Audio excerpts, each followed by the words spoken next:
Hello friends, आज मैं आपके साथ इकोनॉमिक्स का एक और टॉपिक लेके आया हूँ। टॉपिक का नाम है प्रिजनर्स डायलेमा और चैप्टर का नाम है ओलिगोपोली। शुरू करने से पहले बता दूं कि इस चैप्टर के ओलिगोपोली के सारे लिंक्स आपको डिस्क्रिप्शन में मिल जाएंगे। नंबर वाइज स्टडी करेंगे तो बहुत मजा आने वाला है।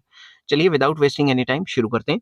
Prisoners dilemma illustrates how rivals could act to their disadvantage. Prisoners dilemma हमें बताता है कि जो राइवल फर्म्स हैं या जो राइवल्स हैं वो आपस में कैसे एक्ट करते हैं, जो दोनों का नुकसान कर देती हैं या दो से ज्यादा कंपनीज का राइवल्स का नुकसान कर देती हैं।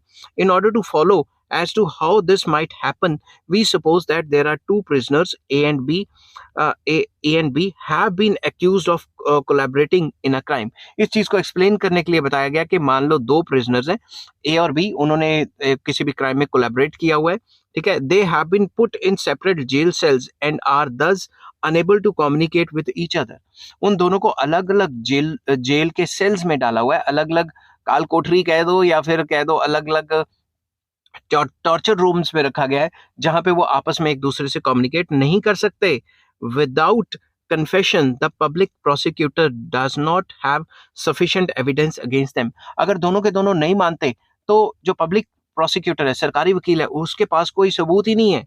Hence each has separately asked to confess the crime। दोनों को अलग अलग कमरों में बंद करके मार कुटाई चल रही है उनकी, और दोनों को अलग अलग कहा गया है कि भाई तुम कन्फेस कर लो।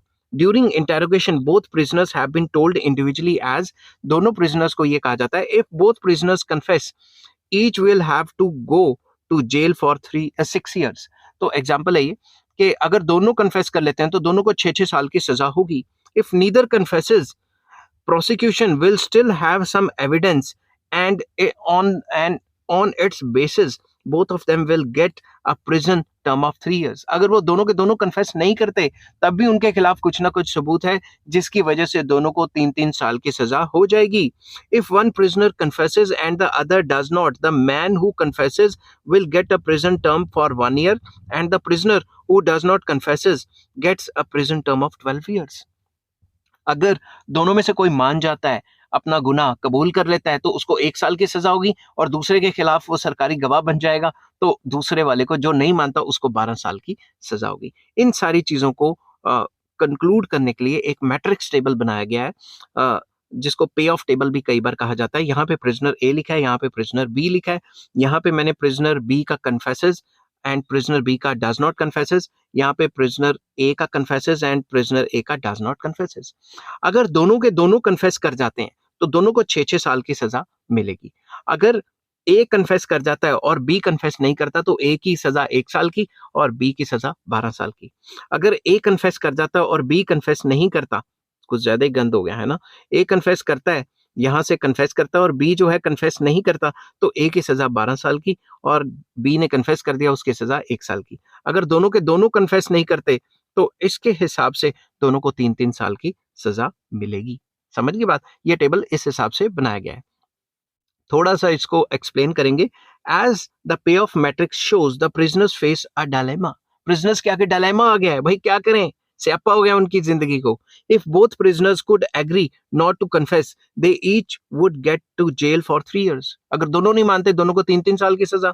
But they can not communicate and even if they could talk to each other they would not necessarily trust each other. अगर आपस में बात कर भी लेते तो भी आपस में चोर एक दूसरे पे भरोसा शायद ना कर पाते। Prisoner A thinks that if he does not confess and his former accomplice, मतलब उसका जो साथी है, takes the advantage by confessing, he will get a jail term of 12 साल। तो प्रिजनर ए सोचता है कि भाई अगर मैंने कन्फेस नहीं किया और मेरे जो accomplice है, जो मेरा साथी था जुर्म के अंदर, उसने कन्फेस कर दिया, उसको 1 साल की सजा हो जाएगी, मेरे को 12 की हो जाएगी। This situation can be averted if A himself confesses. ये उल्टा हो सकता है कि अगर उसने कन्फेस कर लिया और दूसरे ने कन्फेस नहीं किया। समझ गई बात? Similarly prisoner B not interesting A does not want him to take advantage by confessing। B भी ये चाहता है कि अगर उसने कहीं कन्फेस कर लिया और मैंने ना किया तो मेरी 12 साल की हो जाएगी सजा, और उसकी जो है जो सजा है वो 1 साल की हो जाएगी। Therefore confessing makes sense for both the prisoners and it is quite probable that both A and B will confess and go to jail for 6 years।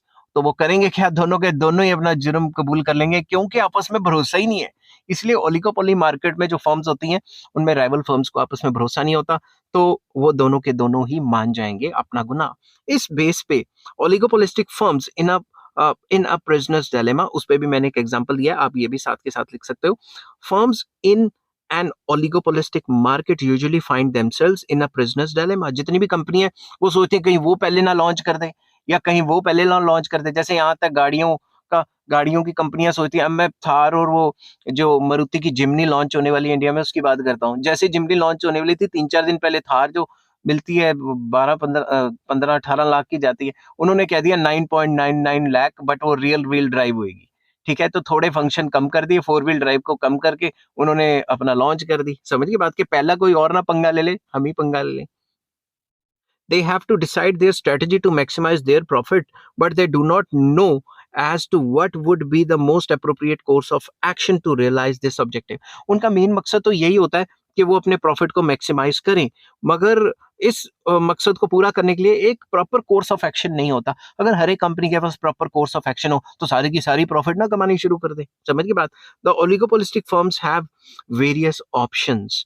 They may compete aggressively with a view to capture a large share of market at the expense of rival firms. उनके पास कई alternatives होते हैं जिसमें से वो market share को capture करने के लिए और दूसरी कंपनी को भगाने के लिए कई मतलब टाइप के हथकंडे अपना सकती है। ऑल्टरनेटिवली दे में कॉल्यूड, आपस में मिल भी सकते हैं, कंपटीशन भी कर सकते हैं, जैसा पहला पॉइंट था।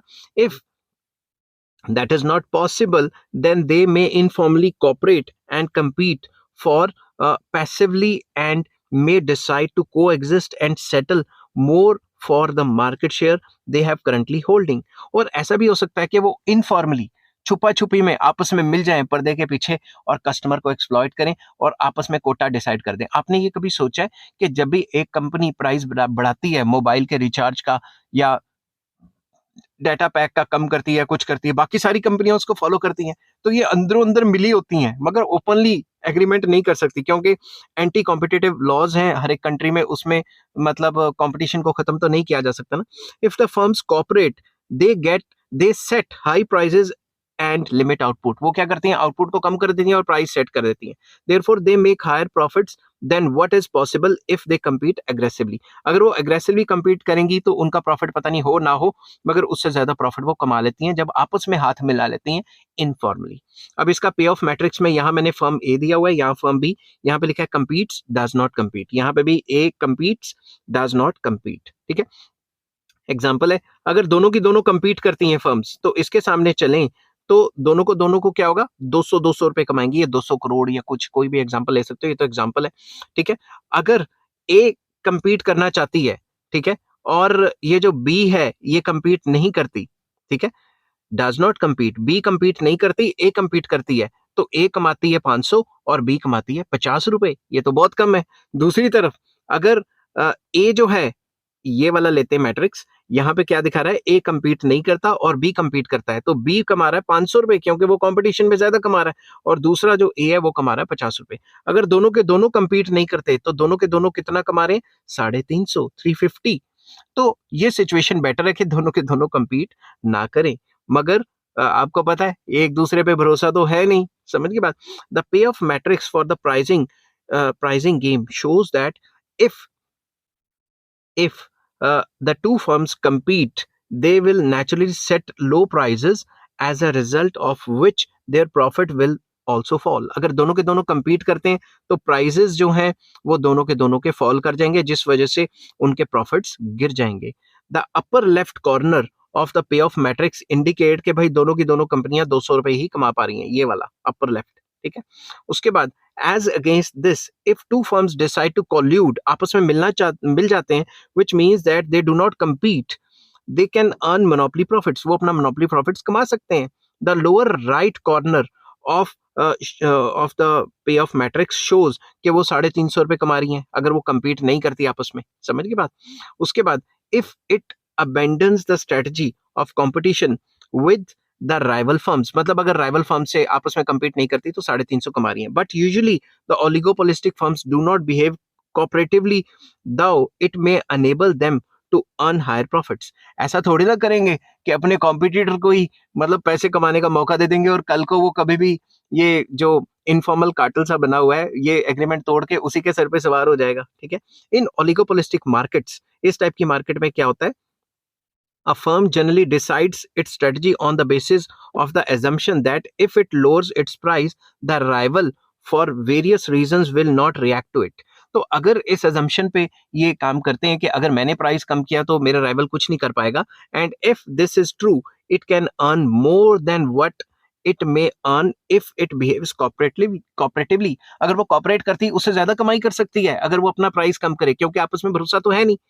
The upper right hand corner, जो अपर राइट हैंड कॉर्नर है पे ऑफ मैट्रिक्स का, tells us that if A sets a lower price while B does not react to it, former जो है वो 500 रुपए कमा लेगा और दूसरे का जो प्रॉफिट है वो 50 रुपए हो जाएगा। ठीक है, तो इसमें ये वाला अपर लेफ्ट वाला कि अगर ए तो कंपटीशन में लग गया है और बी कंपटीशन कर ही नहीं रहा तो ए की कमाई 500 रुपए होगी और दूसरे की 50 रुपए रहेगी। दूसरी तरफ अगर ए कंपटीशन कर नहीं रहा तो ए कमा रहा है 50 रुपए और बी कंपटीशन कर रहा है तो वो 500 रुपए कमा रहा है अपना सस्ता माल बेच बेच के। ठीक है, तो similarly firm B can hope to benefit at the expense of firm A by determining the lower price. उसको भी अगर भरोसा नहीं है तो वो भी सस्ता माल बेच के अपना प्रॉफिट को ज्यादा कर लेगी। As a result, unless the two firms sign an enforceable agreement to charge the monopoly price, neither firm can expect its competitor to change that price and both may end up with setting up a comparative price. अगर दोनों में agreement हो जाता है और वो agreement enforceable है तभी वो सेम प्राइस चार्ज करेंगे। अगर एग्रीमेंट एनफोर्सिएबल नहीं है तो एक दूसरे को धोखा देने के लिए, मार्केट कैप्चर करने के लिए प्राइस ऊपर नीचे करते रहेंगे, क्योंकि आपस में उन दोनों को भरोसा ही नहीं है। प्रिजनर्स डिलेमा की तरह, चोरों की तरह भरोसा नहीं है। ठीक है, in an oligopolistic market the firms do better by cooperating and charging a high price. In oligopolistic market जो फर्म्स है वो ज्यादा बेटर कर सकती हैं अगर वो कॉपरेट करती, तो अगर वो कम्पीट करेंगी तो सस्ते में बेचना पड़ेगा उनको। अगर वो कॉपरेट करती, हाई प्राइस रखती तो उनका ज्यादा फायदा होता, क्योंकि हाई प्राइस रखती तो प्रॉफिट्स भी बढ़ जाते। They are however in a prisoners dilemma whether neither firm can trust its rival firm और expects its competitor to set a high price. दोनों की दोनों फर्म्स एक टाइप के प्रिजनर्स डायलेमा में ही घूम रही हैं कि भाई मैं प्राइस हाई कर दूंगी, क्या पता दूसरी ना करे, दूसरी भी यही सोचती है, तो आपस में एक दूसरे पे भरोसा नहीं है। अब क्वेश्चन खड़ा होता है कि इम्प्लीकेशंस क्या है प्रिजनर्स डायलेमा के ओलिगोपोलिस्टिक प्राइसिंग में। Does the prisoners dilemma imply that oligopolistic firms necessarily engage themselves in aggressive competition which leads to low profits? It is not inevitable. ठीक है, आपस में कभी ना कभी तो कंपटीशन करेंगी। Although in our hypothetical examples, prisoners have only one opportunity to confess, most oligopolistic firms determine price and output over and over again. Prisoners dilemma में तो हमने ये बताया था एक ही बार कन्फेस कर सकते हैं कि भाई हमने कर दिया, कहानी खत्म। मगर यहाँ पे क्योंकि बार्गेनिंग पावर थोड़ी हाई रहती है, रोज की रोज प्राइस एंड आउटपुट को डिस्कस किया जाता है, हर तीसरे महीने या हर क्वार्टरली या हर हाफ ईयरली। आपको पता है ना, ओपेक कंट्रीज आपस में बैठ के तय करती हैं, समझ के बात। For this purpose, they are all the time vigilant and continually observe the behavior of their rival firms. वो हम हमेशा वो विजिलेंट रहेंगी कि उनके राइवल फर्म्स कितना माल बेच रहे हैं, कितनी प्राइस पे बेच रहे हैं। समझ के बाद, these firms adjust their own strategy accordingly. अपनी स्ट्रेटजी वो उसी हिसाब से बनाएंगे। Over time in the behavior of the firms, often a pattern can be seen from which one trust can arise, creating scope of oligopolistic cooperation if not collusion. तो वो collusion ना भी करें तो कॉपरेट तो कर ही लेंगे कि भाई मैं भी इतने प्राइस में बेचता हूँ, तू भी इतने प्राइस में बेच, दोनों अच्छा खासा कमा लेंगे। ठीक है, in many industries explicit cooperation is short lived. कई इंडस्ट्रीज में ये जो एक्सप्लिसिट कॉपरेशन है वो शॉर्ट लिव्ड होती है, क्योंकि दोनों की दोनों फर्म्स या दो से ज्यादा फर्म्स जितनी भी हैं वो आपस में कहीं ना कहीं कंपटीशन शुरू कर ही देती हैं। There is always some mistrust which leads to price war time and again. कुछ ना कुछ तो मिसट्रस्ट खड़ा हो जाता है कि दूसरा बंदा सस्ते में माल ना बेच के अपना मार्केट शेयर या प्रॉफिट ना बढ़ा ले, इस वजह से पहली कंपनी भी ऐसा ही कर लेती है। आई होप ये वीडियो आपको पसंद आई होगी। अगर पसंद आती है तो please like, share and subscribe. इस चैप्टर के सारे लिंक्स आपको डिस्क्रिप्शन में मिल जाएंगे। Take care, bye bye.